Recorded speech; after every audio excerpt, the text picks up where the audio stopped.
बात बताइए, क्या मोटिव और इंटेंशन दोनों एक ही चीज़ें हैं? वेल नहीं, ये दोनों अलग अलग टर्म्स हैं। कई बार हम क्रिमिनल लॉ में इनको इंटरचेंजेबली मिसअंडरस्टैंड कर लेते हैं और यूज़ भी करते हैं। वेल, एग्जाम्पल के तौर पे एक व्यक्ति जो कि भूखा है और जिसके पास पैसे नहीं हैं, वो एक जगह पे जाता है और वहाँ पे एक खाने की चीज़ चोरी कर लेता है। अब यहाँ पर मुझे बताइए इस पूरे एग्जाम्पल में कि इस व्यक्ति का मोटिव क्या है और इंटेंशन क्या है। वेल, इस व्यक्ति की इंटेंशन क्या है कि वो, क्योंकि वो भूखा है तो उसको उस एक खाने की चीज़ को चोरी करना है। चोरी करना एक ऑफेंस है। तो यहाँ पर जब उसने इंटेंशन डिसऑनेस्ट बनाई तो वो तो हो गई इंटेंशन, यानी कि जो काम करने के पीछे उसका जो माइंड चल रहा था, जो उसका डिज़ायर था, वो डिसऑनेस्ट काम करने का था। लेकिन ये डिसऑनेस्ट काम किया क्यों? इसके पीछे जो उसका पर्पस या रीज़न या जो ग्राउंड था इस एक्शन को लेने से पहले, उसको हम कहते हैं मोटिव। यानी कि motive is something which prompts a person to form the intention.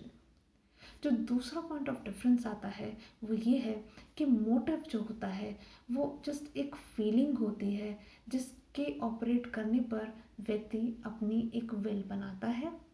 लेकिन मोटिव जो होता है वो क्राइम का एसेंशियल एलिमेंट नहीं होता है।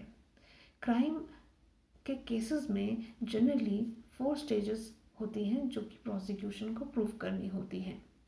पहला होता है इंटेंशन, दूसरी स्टेज होती है प्रिपरेशन, तीसरी स्टेज होती है अटेम्प्ट और चौथी स्टेज होती है accomplishment of the act intended. तो आप ये चारों स्टेजेस में देखें तो क्राइम के केसेस में तो हमने मोटिव कहीं देखा ही नहीं।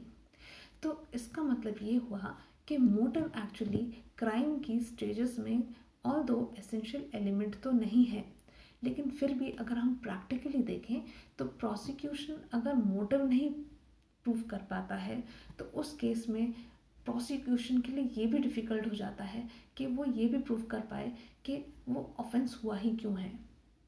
सो जो मोटिव अगर हम थेरेटिकली देखें तो मोटिव सिर्फ एक ऐसा कारण बनता है जिसकी वजह से इंसान अपनी इंटेंशन, ऑनेस्ट या डिसऑनेस्ट, ऐसी इंटेंशन बनाता है और जिसके बेसिस पर वो फाइनली एक्ट करता है।